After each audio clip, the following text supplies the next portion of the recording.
Haleluya, Mukama yeebazibwe nnyo amakya g'olwaleero.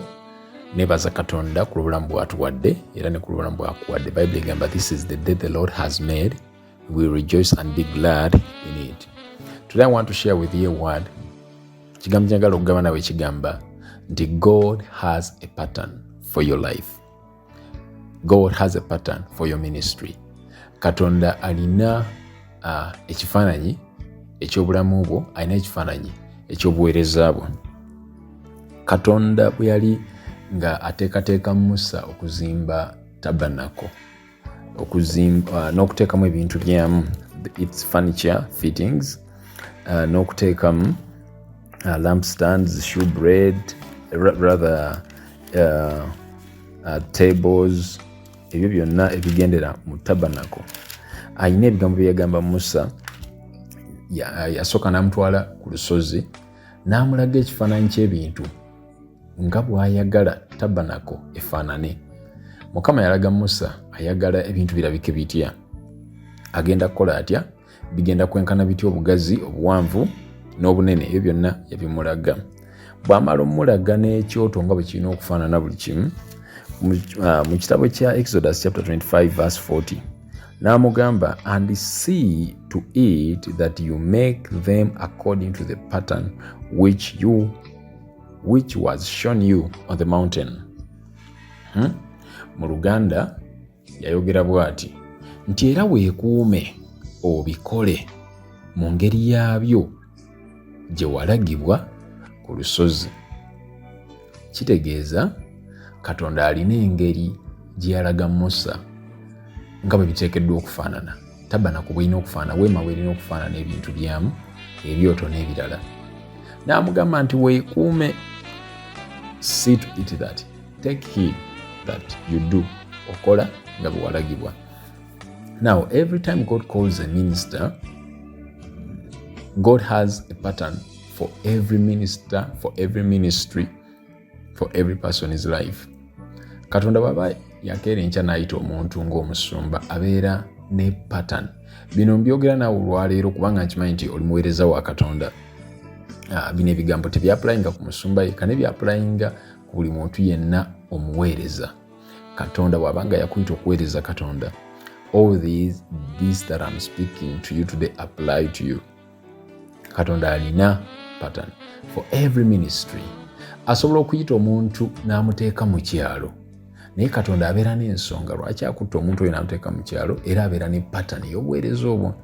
Katonda bw'akuwa obuweereza obw'okuyimba abeera ne pattern, era alina enkola. What's a pattern? A pattern simply, mu dictionary yange wano ey'oluzungu eŋŋambye, it is something from which a copy is made, or we can call it a model. Ekintu gamba ekintu mw'ojja kopi y'ekirala. So like ebintu ebiri mu ggulu by'ebintu ebya ddala bye tulina ku nsi, they are copies. Ebiri ku nsi they are copies. For example, tabernacle eyali ku nsi, it was a copy of the true which was in heaven. Ontegedde bulungi nnyo. So Katonda buli lwayita omuntu ambuulira kintu kinyagala okole kifaanana bwe kiti.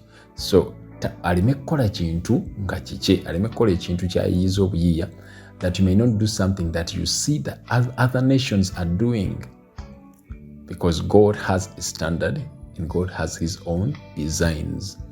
Now, there is a king in the Bible, amanya gayitibwa Akazi. Tujja musanga eri mu kitabo ky'Abassekabaka ekyokubiri essula 16 from verse 10. It says, 2 Kings 16 verse 10.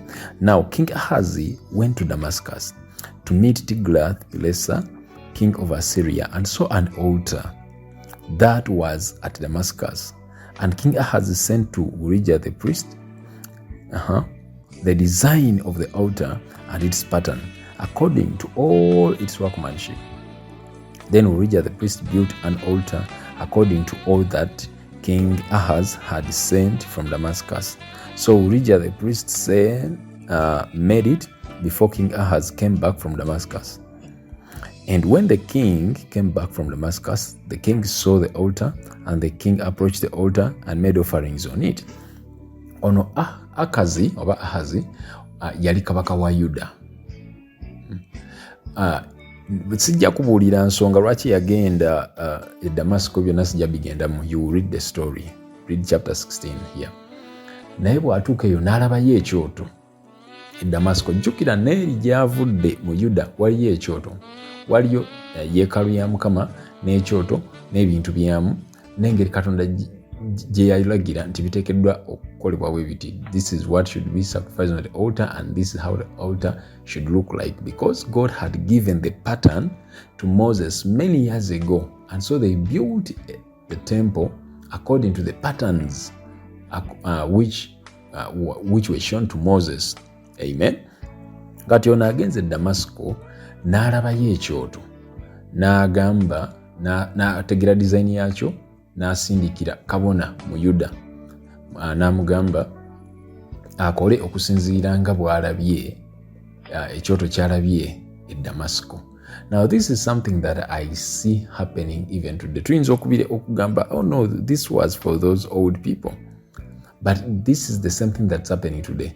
How many times does God give us ministry, but then we go to Damascus and we see other ministries, how they are done, how things are done there, and we do here. Remember, Yesu mu kusala ya Mukama waffe gye twakazaako ya Mukama waffe yayogera n'agamba tusabenga bwe tuti nti Kitaffe ali mu ggulu, erinnya tukuzibwe, bakabaka obujje byagala bikolebwe mu nsi bikolebwa mu ggulu. Katonda alina ebintu nga bw'abyagala. When Katonda bw'abanga yakuyita for say pastoral ministry or to begin a ministry anywhere, he knows, because he has the vision, he has the pattern. You just have to go back to him every now and then akubuulire, okay, this is the blueprint of what I want you to do. Katonda bw'abanga yatuwa pattern nti now this is we are going to have, say, overnights, say worship nights, for example. Katonda alina gwe yakiwa worship night. Oyo alina pattern yakyo era Katonda yamubuulira. Bwe tubanga ffenna tukibuukidde nti kati kino kye tubuukidde, tulina okumanya what is the pattern that Katonda ayagala tukikole tutya. God is not interested in, is not pleased when we be there without a pattern. Nga tetumanyi tukopa bukopi what we see in Damascus or what we see other people doing. What we see in the world, Damascus was a city of a nation called Assyria, a pagan nation. So this one goes in a pagan nation and sees how things are done there. He brings the same things in Judah and in the temple of the Lord. I see this happening every day. We organize things according to the way we see how things are organized by the world, the world people. Tugamba, oh, eri mu Damascus bakikola bwe bati. So we can also have an altar which looks like that and a design exactly like that. That's why today we have ministries that are publicizing themselves on Facebook nga tebandikikoze oba oliawo, because God has a way of advancing them. We have ministries that are advertising not because they want, but because they want to beg. Bagala kusabiriza. They want to have sympathy. They know nti buli muntu yenna abotodde, this is how they have done. So they also do the same. Oli bw'atandika obuweereza agamba nkoze ntya okubotola. Number 1, tandika okweranga ku Facebook. Ekyokubiri, we popularizing ku WhatsApp. Ekyokusatu, beera nnyo ku social media. Now, much as I don't hit newankubadde nga sikuba social media platforms, but this is what I'm saying. Before a person thinks of advertising themselves on social media platform nga abalala bakola, or to do ministry as other people do that way, what is the pattern that God has for you? Actually, there is a story here in the Bible where Jesus' brothers did not agree. Baita bamukiririza bamugamba, genda okole bwoti ne bwoti nawe bakulabe, ensi ekulabe ebintu byokola. Amen. So there is a pattern. Every time you want to do something for the Lord that God has put in your heart to do, before you begin seeking counsel from Damascus, from the world, find out kino ekintu Katonda ayagala nkikole ntya. Bwe tubanga Katonda atuwadde omwaka guno, many churches are now doing what I would call them worship encounters. Naye what is the pattern? bw'abanga Katonda yajja n'awa a particular church worship encounter ayagala mukikole mutya. Does he want us to go copy here and there? There was a time when worship nights had become worship nights, and that is okay, but before we just jump on everything, kati worship night is eziriko. Okay, what is the pattern for your ministry? What is the pattern for your life?